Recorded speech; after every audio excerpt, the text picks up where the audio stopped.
दुख दर्द भाव के सब मिटे सतगुरु चरण नित से। दुख दर्द भाव के सब मिटे सतगुरु चरण नित से। गुरु भक्ति बिन कछु ना बने में सकल संतन कही। गुरु भक्ति बिन कछु ना बने। श्री सद्गुरु महाराज की जय।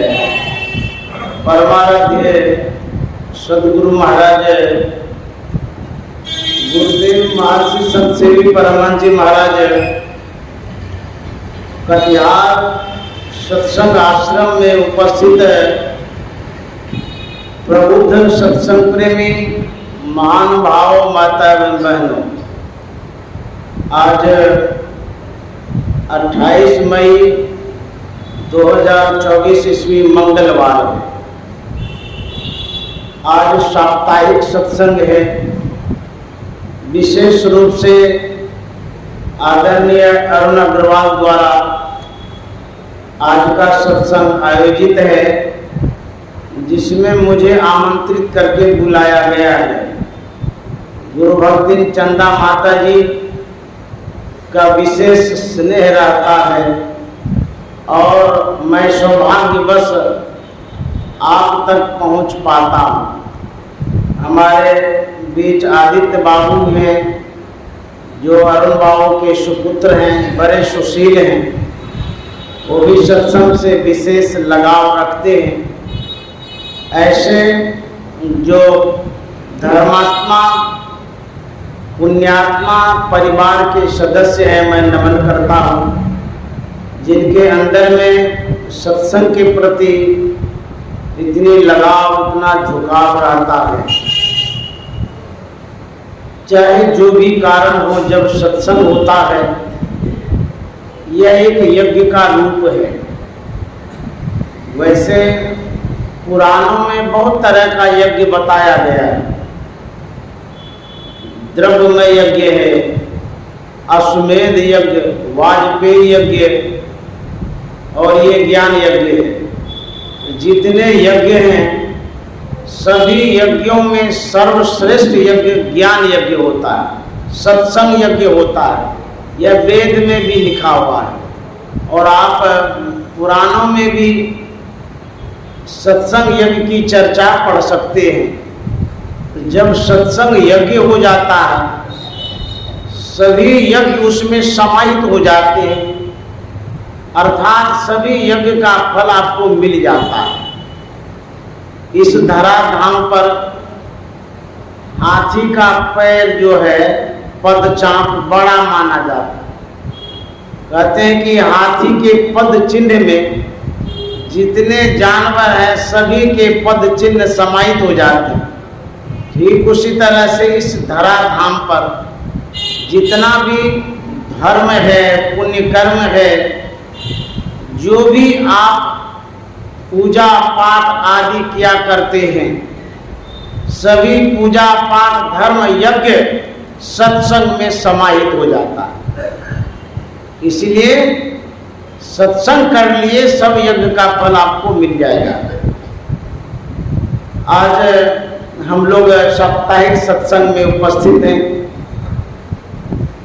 अलग अलग स्थानों में अलग अलग दिन साप्ताहिक सत्संग होता है। जैसे कुप्पा घाट में रविवार को होता है। यह गुरु महाराज ने रविवार को स्वीकार किया, चुनाव किया, उस दिन साप्ताहिक सत्संग होता है। और कटिहार में मंगलवार को होता है। आज साप्ताहिक अवकाश है बाजार के दृष्टि से, इसीलिए साप्ताहिक सत्संग आप लोग करते हैं मंगलवार को। कुप्पाघाट में एक प्रोफेसर बराबर सत्संग में आया करते थे। प्रत्येक रविवार को आ ही जाते थे, छोड़ते नहीं थे। उनके अंदर में इतनी श्रद्धा भक्ति और लगाव था। कोई कोई आदमी ऐसे भी होते हैं जैसे किसी को चस्का नहीं लग जाता, छोड़ते ही नहीं है। उसी तरह से सत्संग का भी चस्का लगता है, ज्ञान का चस्का। जैसे ही साप्ताहिक सत्संगों का पहले से प्लानिंग करेंगे, आज जाना है, आज साप्ताहिक सत्संग है, आना भी चाहिए, यह चस्का अच्छा है। जब आप सत्संग में आते हैं, यह भी एक व्रत ही है। सिर्फ आने से भी बहुत बड़ा फल मिलता है। वह बराबर आया करता था। जब उनके मित्रों ने जाना कि प्रोफेसर साहब बराबर कुप्पा घाट पहुंच जाते हैं, एक दिन पूछ लिए कि यार आपको देखते हैं कि बराबर साप्ताहिक सत्संग में कुप्पा घाट पहुंच जाते हैं, क्या वहीं जाकर के सत्संग होता है और कहीं सत्संग नहीं कर सकते? प्रोफेसर साहब ने कहा कि हमारे गुरु महाराज ने कहा जहाँ रोज सत्संग करो। बोले जब जहाँ रोज सत्संग करो तो फिर रविवार को वहीं कहीं क्यों पहुंच जाते हैं? घरे में सत्संग करिए। प्रोफेसर साहब ने कहा कि क्या कहेंगे, जब कुप्पा घाट जाते हैं और महाराज के प्रवचन को सुनते हैं, दर्शन प्रसन्न होता है, वहाँ जाने से मेरा मन रूपी बैटरी चार्ज हो जाता है। जब आप लोगों के बीच में 6 रोज रहता हूँ, वह बैटरी डिस्चार्ज हो जाता है, पुनः 7वें रोज वहाँ जाकर के बैटरी चार्ज करा लेता हूँ। तो यह जो साप्ताहिक सत्संग है, यहाँ मन में प्रेरणा होती है, अध्यात्म का, ध्यान की ओर प्रेरणा होती है। परमात्मा को हम लोग यहाँ याद करते हैं। जापन दर्शन साधु के साहब यावे याद, लेखा की सोई घड़ी बाकी के सब बात। 6 रोज तक हम संसार के कामों को करते हैं, संसार के व्यक्तियों के बीच रहते हैं। जो मन है हमारा पसड़ जाता है। जब मन पसर जाता है, 7वें रोज जब आते हैं तो मन सिमट जाता है। मन में जो संसार की आसक्ति घुस जाती है, सत्संग में आते ही वैराग्य हो जाता है, मन प्रेरित हो जाता है, प्रभावित हो जाता है, आध्यात्म की ओर बढ़ते हैं। जो कोई सत्संग ही न करे, साप्ताहिक सत्संग में ऐवे न करे, क्या होगा?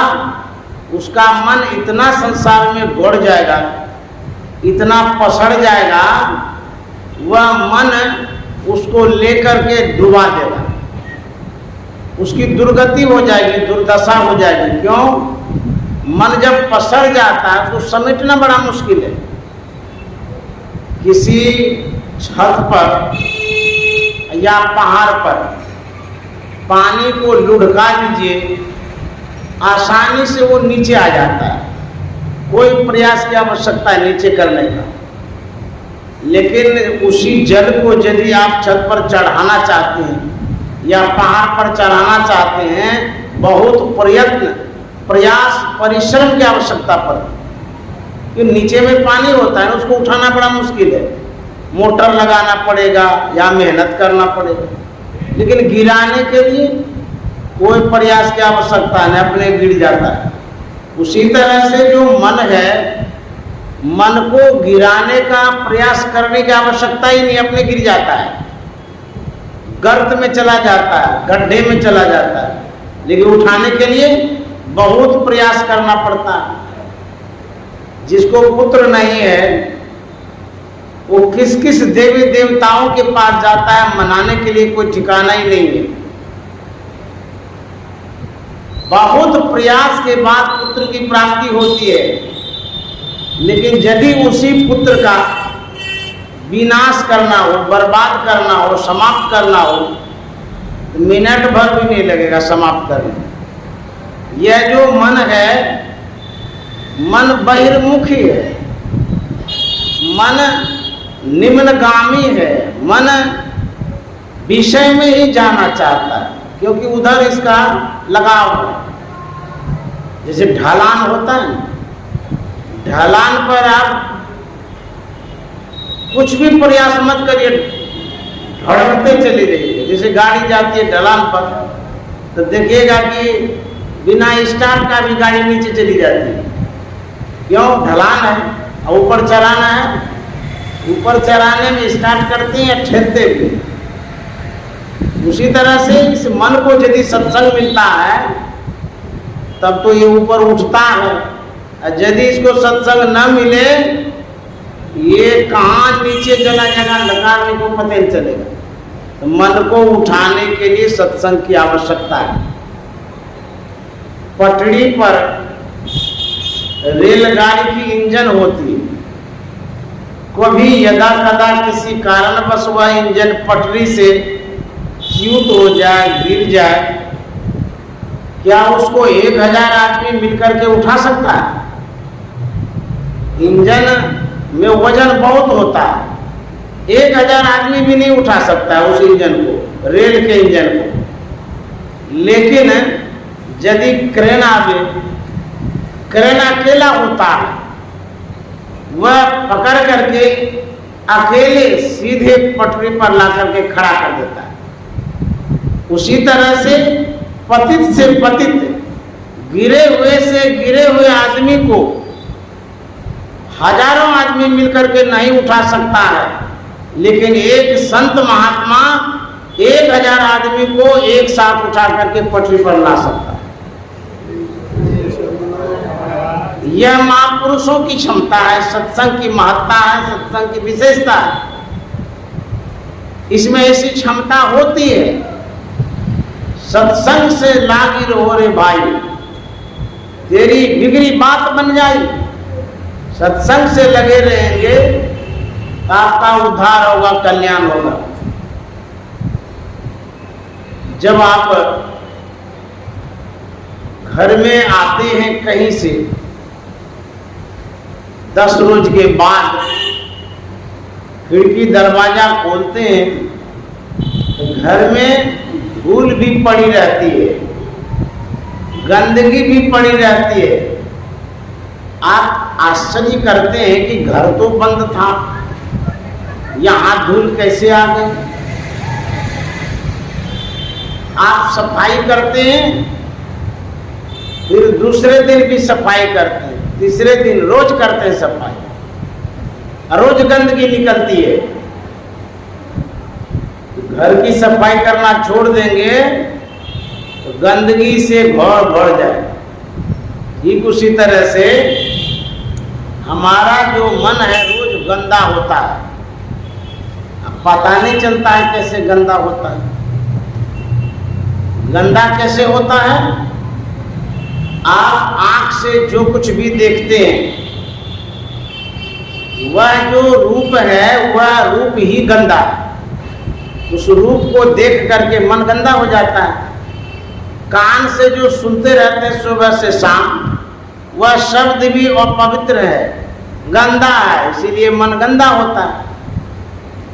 जो वायुमंडल में प्रदूषण फैलता है, उसको आप जानते हैं कितना फैला हुआ है कटिहार में प्रदूषण? आपको नहीं पता है। एक प्रदूषण मापक यंत्र होता है, समाचार में सुनते होंगे। दिल्ली में आज कितना प्रदूषण फैला है, कल कितना फैला है, उसका भी माप होता है। लेकिन प्रदूषण फैलता तो दिखाई क्यों नहीं देता है? हम आँख से नहीं देख पाते, लेकिन मशीन बता देता है।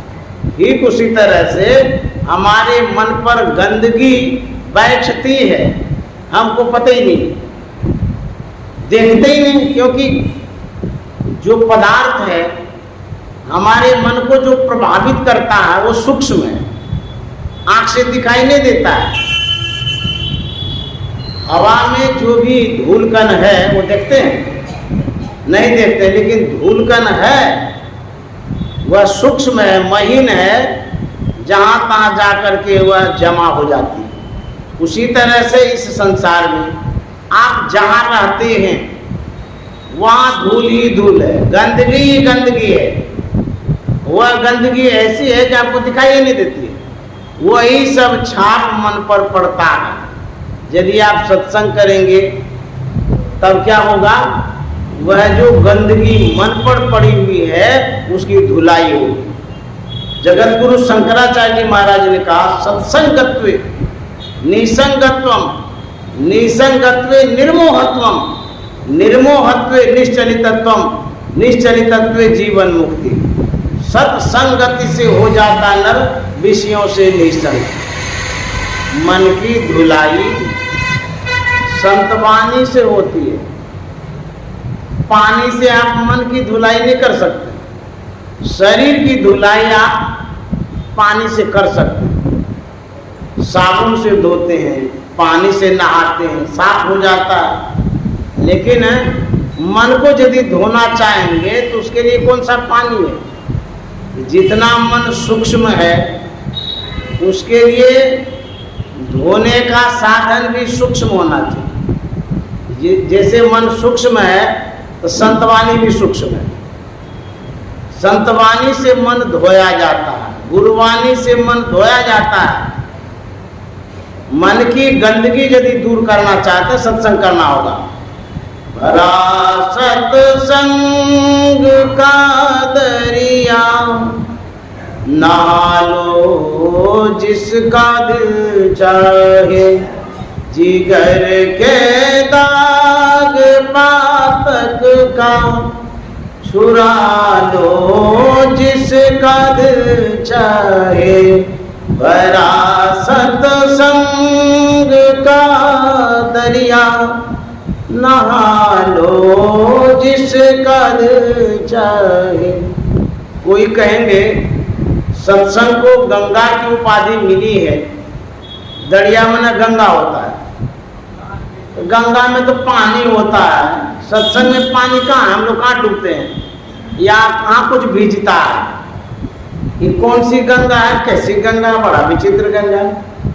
इसमें कहते हैं नहाने के लिए, हाथ वो तो हिलाते नहीं नहाने में, जैसे पानी डालते हैं तो मलते हैं रगड़ते हैं, इसमें तो कुछ करना ही नहीं होता है। फिर नहाएंगे कैसे? कहते हैं जो गंगा बाहर में है वह स्थूल गंगा है, वह बाह्य गंगा है, उससे शरीर धोया जाता है। और शरीर का भी पूरा पार्ट नहीं धो सकते, लेकिन क्यों?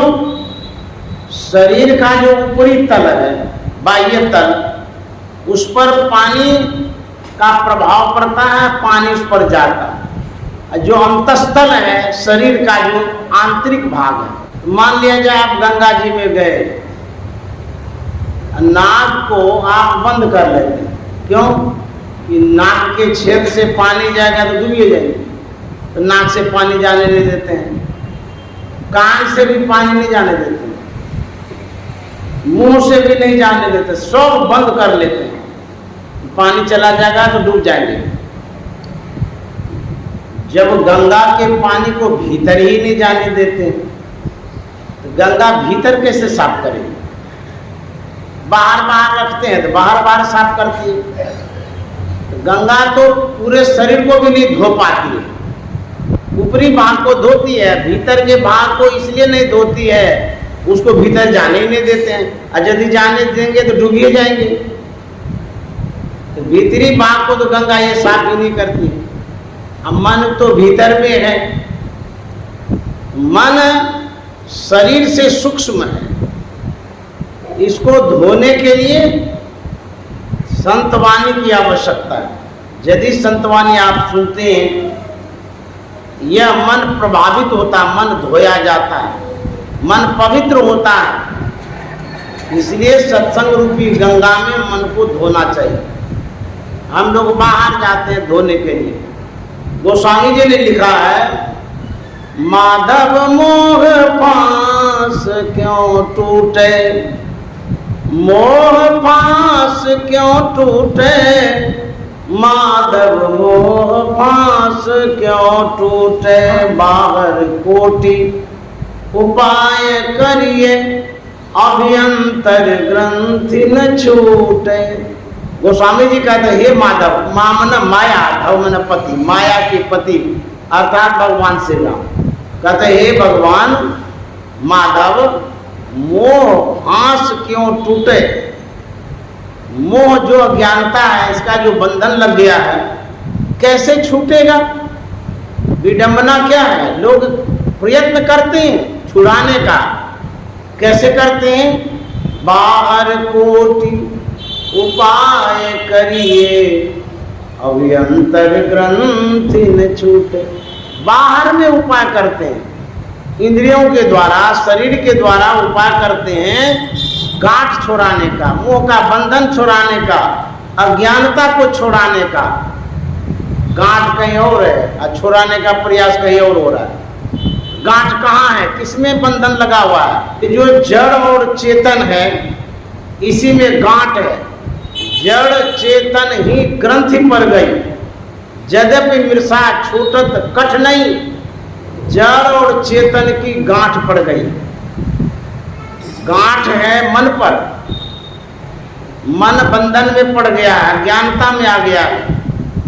लेकिन छुड़ाने का प्रयास जो आप करते हैं, कहाँ जाकर के? तीर्थों में, धामों में, गंगा में डुबकी लगा करके, व्रत करके, उपवास करके, शरीर को कष्ट दे करके आप गांठ छुड़ाना चाहते हैं, मन को पवित्र करना चाहते हैं। कहता काय क्लेशांश बढ़ जाइए, काय मन काया, काया को कष्ट देना छोड़ दो। आप जो उपवास करते हैं, खाना नहीं खाते, इससे मन को कुछ नहीं होता है।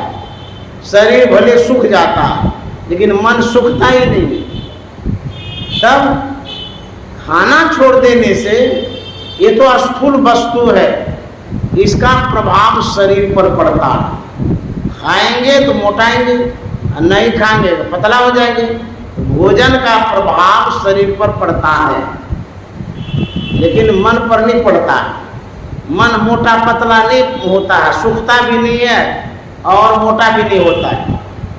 तब यदि मन को पतला करना चाहते हैं, तो उसके लिए अभ्यास की आवश्यकता है, ध्यानाभ्यास की आवश्यकता है, सत्संग की आवश्यकता है।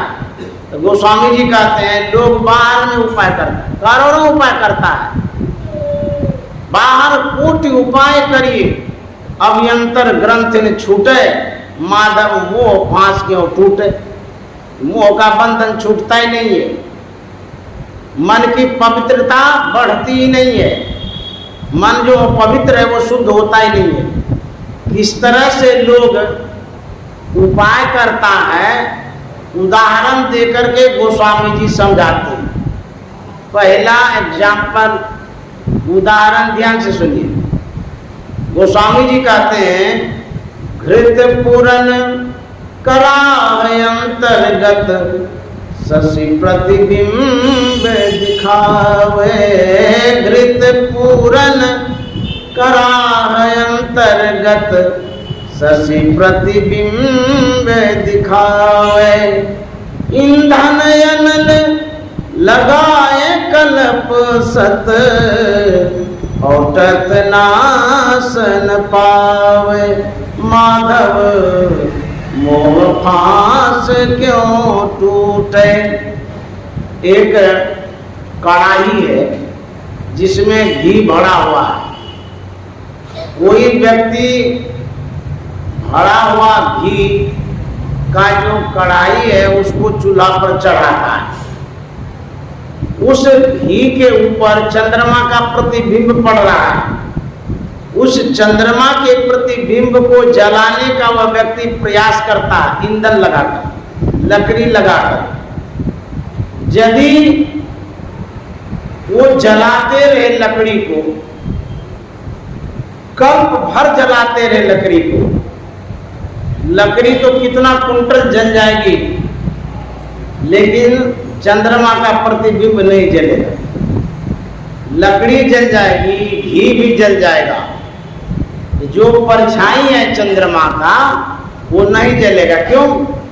इसलिए वो चंद्रमा कहीं और है, उसका प्रतिबिंब है वो। आप जलाते हैं लकड़ी को, घी को, उस पर तो कोई प्रभाव ही नहीं पड़ता है। ठीक उसी तरह से हमारा जो शरीर है ये कड़ाही के समान है, घी के समान है, इसको जलाते रहिए, लेकिन जो अज्ञानता है, मन की जो परछाई है, ये जलने वाला नहीं। कहते हैं घृत पूरन करा अंतर्गत, शशि प्रतिबिंब दिखावे, ईंधन अनन लगाए कलप सत औटत नाश न पावे, माधव मोह पास के टूटे। दूसरा उदाहरण देते हैं, तर कोटर में बस विहंग, तरु काटे मरे ही जैसे। तरु मन होता है वृक्ष, बहुत पुराने वृक्ष को जब देखेंगे, विशाल वृक्ष को, तो उसमें खोडर होता है किसी किसी में, और उस खोह में कोई कोई चिड़िया बस जाती है, क्योंकि उसको आसानी से घर मिल जाता है और उसी में अपना जीवन बिताते रहता है। मान लिया जाए किसी गाछ के घोड़र में चिड़िया हो, और उस चिड़िया को मारने के लिए कोई व्यक्ति गाछ काटना प्रारंभ करे, चिड़िया मरेगी? अरे जैसे खटखट की आवाज होगी चिड़िया फुर से उड़ जाएगी, कहाँ से मर सकेगी चिड़िया? ठीक उसी तरह से यह जो शरीर है, इसी घोड़र में मन है, इसी मन को मारना चाहते हैं आप। कैसे? इस शरीर को कष्ट देकर। जब आप तीर्थों में जाते हैं तो देखेंगे किसी किसी के पैर में फफोला हो जाता है, फोका हो जाता है, चल भी नहीं सकते हैं। किसी को कमजोरी हो जाती है, खाट पकड़ लेता है, कहते हम तीर्थ करके आए, और परेशानी महसूस भी करते हैं। तीर्थ करके तो आए, लेकिन आपका जो मन है उसमें क्या परिवर्तन आया, क्या बदलाव आया? कुछ भी नहीं आया। गुरु महाराज अपनी कथाओं में एक कथा कहा करते थे, बड़ी अच्छी कथा है, मैं रख देना चाहता हूं आपके बीच में, बड़ी प्रेरणादायक है। दो भाई था,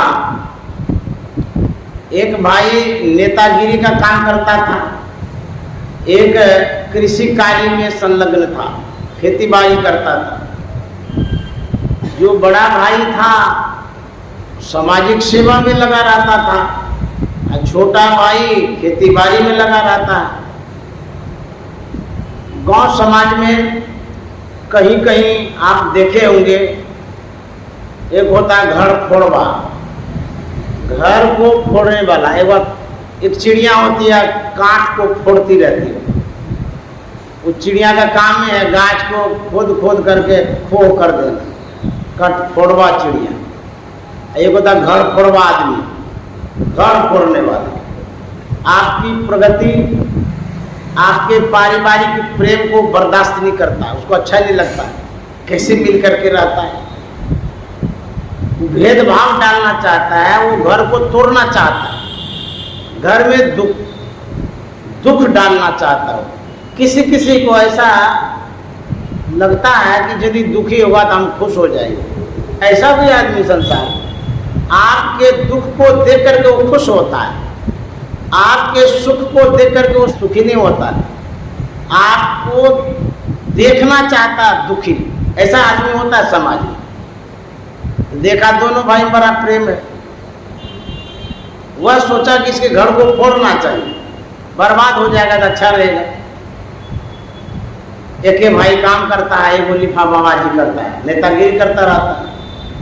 एक दिन घर फोड़वा जाता है खेत पर, छोटा भाई जो हल चला रहा था, घर फोड़वा क्या कहता है, सुनो सुनो, रोको हल को थोड़ी देर के लिए, तुम्हारे काम का बात करने आए।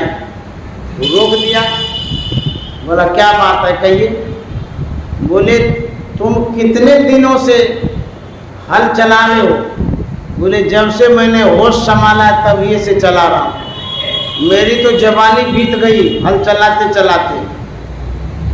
बोले तुम्हारा भाई क्या करता? बोले वो तो नेतागिरी है, सामाजिक सेवा में लगा रहता है, सब घर परिवार का उत्तरदायित्व तो मेरे ही ऊपर है, सारा देखभाल का दारोमदार मेरे ऊपर ही है, मैं ही घरवार चलाता रहता हूँ। बोले तू इतना काम करता है, तुमने कभी तीर्थ धाम का परिभ्रमण किया है, गंगा में स्नान किया है, तीर्थों में गया है? बोले नहीं, आज तक तो मौका ही नहीं लगा। बोले तुम्हारा ये गधा का जीवन, गधा योनि में तुम इसको छुड़ाना चाहते हो? तो बोले कि क्या करना होगा? अब कोई को आदमी कहेगा जब तीर्थ में जाएंगे तो गधा योनि से छूट जाएंगे, हो सकता है ऐसा होता होगा। अब गंगा में नहाने से गधा योनि छूटती होगी ऐसा लोग कहा करते हैं। बोले क्या करना होगा? बोले कि सुनो, सब दिन तुम काम कर किया है, कुछ दिन काम बंद कर दो, बाइक के ऊपर छोड़ दो, चलो तीर्थों में घूमने के लिए, दिखाते हैं कि दुनिया कैसी है। तुम इतने में घूमते रहते हो, खेते में खेत से घर, घर से खेत करते हो, तुमको दुनिया का तो पता ही नहीं है।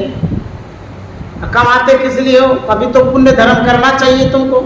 हाँ ठीक है, कहता है विपरीत बातें जल्दी सेट करती है। जब कोई भड़काने वाली बात कहेंगे ना आपको मन में बैठ जाएगा, हाँ ये ठीक है कहता है। अच्छी बातें जल्दी सेट नहीं होती है, खराब बातें माइंड एक्सेप्ट कर लेती है, स्वीकार कर लेती है तुरंत। बोला हाँ ठीक है कहता है, हम सब दिन हम चलाते रहे, कभी भैया तो बोले भी नहीं तीर्थों में जाना है, तू बड़ा अच्छा आदमी है, तू भी चलो, तुम्हारे लिए भी हम खर्चा करेंगे, इतना कमाया किस लिए? बोले चलो चलो। अब क्या हल चलाएगा? हल बोला चला गया घर। यहाँ से जो घर गया, बड़े भाई पर गरमाने लगा, गुस्साने लगा। बोला भाई साहब सब दिन हम चलाते रहे, हल चलाते रहे और नेतागिरी का काम आप करते रहे, हम अब काम नहीं करेंगे। कभी तीर्थों में धामों में जाने के लिए आप कहे, हम गए ही नहीं, अब आप काम धाम देखिए। तो बड़ा भाई कहता है गुस्साते का है? अरे तुम ही तो कमाता है, यदि तुमको तीर्थों में जाना ही है तो जाओ, जितना खर्चा लगेगा करो, तुम ही कमाता है, तुम ही खर्चा करो। बड़ा भाई बड़ा प्रेम से बोला, इसको भड़का दिया था तो गुस्सा में था। बोले हाँ हम जाएंगे तीर्थों में, सब जगह घूमेंगे फिरेंगे, जल्दी नहीं आएंगे, जब तक पूरा तीर्थ भ्रमण नहीं कर लेंगे तब तक नहीं आएंगे। बोले जितना दिन जाना हो उतना दिन तुम जाओ, एक मेरी बात मानो। बोले क्या?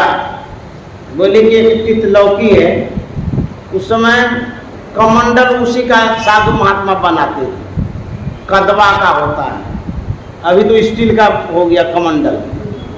तो बोले कि इसको तुम ले जाओ, जहाँ जहाँ जाना ले जाना, जहाँ जहाँ नहाना उसको भी नहवा देना। बोला इतना तो कर सकते हैं? बोले इतना ही करो। ले गया यहाँ से, गंगा में स्नान करता था तो उसको भी खूब डुबाता था। तो भाई साहब कहें डुबाने के लिए तितलौकी को, उस कमंडल को खूब डुबा डुबा के नहवाता था। उसके बाद बहुत रुपया खर्चा कर दिया, बहुत गंगा में नहाया वो, कहाँ जहाँ तहाँ गया, फिर नहा वहा के घूम फिर करके आया। उसके बाद भाई साहब के पास गया, बोला भाई साहब ये आपका जो कमंडल है ये लीजिए। बोले इसको नहवाया था? बोले खूब नहवाए थे, हम जितना बार डुबकी लगाते थे इसको भी लगा देते थे। बोले अच्छा तो बढ़िया किया, सब जगह घुमा भी दिया इसको। बोले ऐसा करो एक छुरी लाओ। छुरी लाया छोटा भाई, बड़ा भाई कहता है कि थोड़ा सा उससे गुद्दा निकालो, उस तितलौकी से गुद्दा निकाला। बोला खाओ तो मुंह में लो, मुंह में लिया, तुरंत उगल दिया। बोला रे उगला खाए? बोले बाप रे बाप इतना तीता है, इसको कैसे खाएंगे? बोले इतना जो गंगा नहवा दिया इसको, इसमें अभी तक मिठास नहीं आया है। बोले इसमें मिठास कैसे है, जो तितलौकी है? तो बोले तू जो इतना गंगा नहाया, अब तुम्हारे अंदर में जो कर्माहट घुस गई है मन में, क्या तुम्हारा मन मीठा हुआ है? बोले नहीं, तो वो गंगा में जो नहाया तो बेकार हो गया। तो बाहर के गंगा में मन मीठा नहीं होगा। तब मन को यदि मीठा करना चाहते हैं, मधुर करना चाहते हैं, त्रिवेणी संगमो यत्र तीर्थराज समुच्यते तत्र स्नानम प्रकुर्वेत सर्व पाप प्रमुच्यते। हमारे शरीर में त्रिवेणी है, कहता उसी में नहाने से मन शुद्ध होगा, मन मीठा होगा, मन पवित्र होगा। ये गुरु महाराज कहानी कहा करते थे कि आप बाहर में कितना भी नहा लीजिए, शरीर में शीतलता आ जाएगी, लेकिन आपके अंदर में जो आग लगी हुई है विकारों की, उसमें शीतलता नहीं आने वाली है। मन में शीतलता चाहते हैं, सत्संग ध्यान करना होगा, तब मन शीतल होगा। तो गोस्वामी जी कहते हैं तर कोटर में बस विहंग, तर काटे मरे न जैसे। कहते हैं गाछ को काटने से जो पक्षी है वो मरने वाली नहीं, मर नहीं सकता है। कहते साधन करिए विचारहीन मन शुद्ध हो ही नहीं तैसे। जो आप ध्यानाभ्यास करते हैं, साधन करते हैं, या साधन का मतलब होता है जितना भी प्रकार का आप यज्ञ अनुष्ठान करते हैं अपने तरह से, उसको साधन करते हैं। शुद्ध के लिए, शुद्धता के लिए, पवित्रता के लिए, पुण्य के लिए साधन करते हैं ना। साधन माने व्यवस्था, जो कुछ प्राप्त करने का व्यवस्था करते हैं ए टू जेड, चाहे लौकिक सुख हो, पारलौकिक सुख हो, घर गृहस्थी का बात हो, कुछ भी, इसको कहते हैं साधन। साधन करिए, व्यवस्था तो आप करते हैं लेकिन विचारहीन मन, यदि विचारहीन मन से व्यवस्था करते हैं तो कहते हैं आप सफल नहीं हो सकते। क्यों? विचारते ही नहीं है। किस व्यवस्था से हमारे जीवन में बदलाव आएगा, परिवर्तन आएगा, इस पर तो आप विचार ही नहीं करते हैं। बिना विचारे जो करे सो पाछे पछताए, काम बिगाड़े आपनो जग में होत हसाए, जग में होत हसाए चित्त में चैन न आवे, कह गिरधर कबीराय कहे जो बिना विचार। विचार की बड़ी आवश्यकता है। हम कर क्या रहे हैं, इसका परिणाम क्या होगा, इस पर विचार कर लीजिए। ऐसे भेड़िया धसान चलते रहेंगे तो कोई फल नहीं मिलेगा। गुरु महाराज ने तो कहा है, आहो भक्त सार भगति करियो, असार भगति करी, संसार भ्रमति रही, भक्ति श्रम निष्फल। जो मेहनत आप करेंगे आपको फल नहीं मिलेगा, निष्फल हो जाएगा।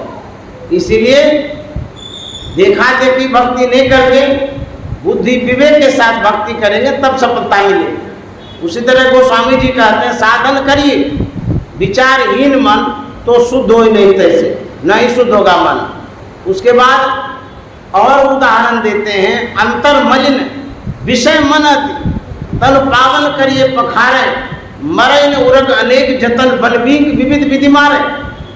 अंतर मलिन मतलब मन मलिन है, मन अपवित्र है, उसको शुद्ध करने के लिए शरीर को पखारते रहते, धोते रहते हैं। एक तो आदमी बाथरूम जाता है, एक घंटा बाथरूम में ही रहता है, शरीर को धोते रहता है। इतना धोता है कि ऊपरी वाला चमड़ी जो है ना उसमें दर्द होने लगता है, लेकिन रगड़ना नहीं छोड़ता, मैल निकालता है। अरे ये शरीर कैसा है पता है? ये शरीर मैल से ही बना। यदि इस शरीर से मैल निकल जाए तो शरीर नहीं रहेगा। क्यों? ये मिट्टी का शरीर है, मैल भरा हुआ शरीर है। ये जो गेजिंग दिखाई देता है ना, चमक, यह ऊपरी चीज है। जैसे आप मकान बनाए हैं, उसमें रंग पेंट कर दिए, एशियन पेंट लगा दिए, देखने में कितना चमकता रहता है। उसी तरह से ऊपर में ये शरीर चमकता है, लेकिन इसके भीतर में क्या क्या है? जा शरीर माही तो अनेक सुख माने रही, ताही तो विचारिया में कौन बात भली है। हारन सो भरियो मुख, हारन के नैना, हाथ पाँव सो सब हारन की नरी है। कहते हैं सुंदर याही देख जनी भूलो को, भीतर भंगार भरी ऊपर से कली। ऊपर से फूल जैसा चमकता है, लेकिन भीतर जब घुसेंगे, नाक से शुरू करिए, यहीं से गंदगी शुरू। नाक में गंदगी, आंख में गंदगी, कान में गंदगी, मुंह में गंदगी, कंठ में गंदगी, नीचे जब जाइएगा वहाँ तो फैक्ट्री है। मल जो बनता है तो नीचे में ही बनता है, फैक्ट्री है मैल का। गुरु महाराज कहते हैं तन नाव द्वार हो रामा, कैसा है?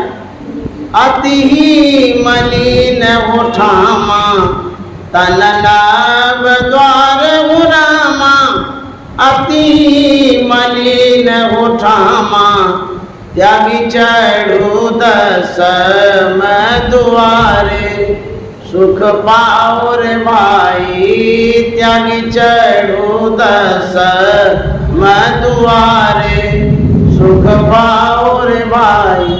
कहते हैं ये शरीर में गंदगी है, अति ही मलिन है उठा, एक एक जगह पर गंदगी बढ़ी हुई है, तो साफ कैसे करिए? जितना साफ करिएगा आप ही साफ हो जाइए। पेट को यदि आप साफ करना चाहेंगे, सब गंदगी निकालना चाहेंगे, तो आप जिंदा नहीं रहिएगा, मर जाइएगा। क्यों? गंदगी के ही कारण हम जीवित भी हैं। पेट में मैल है तभी तो ताकत है, सब मैल निकल जाए तो ताकतें खत्म हो जाए, उसी गंदगी से ऊर्जा भी मिलती है, समझ गए? इसीलिए इसको साफ सुख उतना ही करिए जितना जरूरी है। ये नहीं कि साफ करते करते आप भी साफ हो जाइए, इतना साफ नहीं करना। तो कहते हैं अंतर मलिन विषय मनति, तन पावन करिए पखारो। ये शरीर शुद्ध करते हैं बाहर से धो करके, ये मन शुद्ध नहीं होगा। कैसे? जैसे माने एक बिल है, उसमें विषधर सांप घुसा हुआ है, अब बिल को डंगा डंगा करके आप सांप को मारना चाहते हैं, ऐसा होगा? बिल में चोट करने से सांप को कुछ नहीं होगा। उसी तरह से बाहर में शरीर पर जितना भी आप जो भी प्रयत्न कर लीजिए, मन जो है भीतर में है वो ठीक ठाक नहीं होगा। तो गोस्वामी जी कहते हैं कि यह जो मन है, मन शुद्ध तब होगा जब आप ध्यान करेंगे, भीतर प्रवेश करेंगे। तुलसीदास हरि गुरु करुणा बिनु विमल विवेक न होई, बिनु विवेक संसार घोर निधि पार न पावे कोई।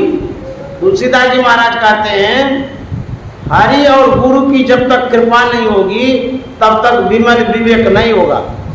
विमल का मतलब पवित्र, अब विवेक का मतलब विशेष बुद्धि। लेकिन हम लोगों के पास विशेष बुद्धि नहीं है, नहीं, वो बुद्धि तो है, विषय वाली बुद्धि है, बाहर वाली बुद्धि है, सांसारिक बुद्धि है, विशेष बुद्धि नहीं हुई है। विशेष बुद्धि तब होगी जब ध्यान करेंगे। तुलसीदास जी महाराज कहते हैं कि जब तक हरि और गुरु की कृपा नहीं होगी तब तक विमल विवेक नहीं होगा, पवित्र बुद्धि तब तक नहीं होगी। और जब तक पवित्र बुद्धि नहीं होगी तब तक ये जो संसार सागर है इसमें घूमते रहेंगे, आवागमन में पड़ते रहेंगे। तुलसीदास हरि गुरु करुणा बिनु विमल विवेक न होई, बिनु विवेक संसार घोर निधि पार न पावे कोई, कोई पार नहीं पा सकते हैं।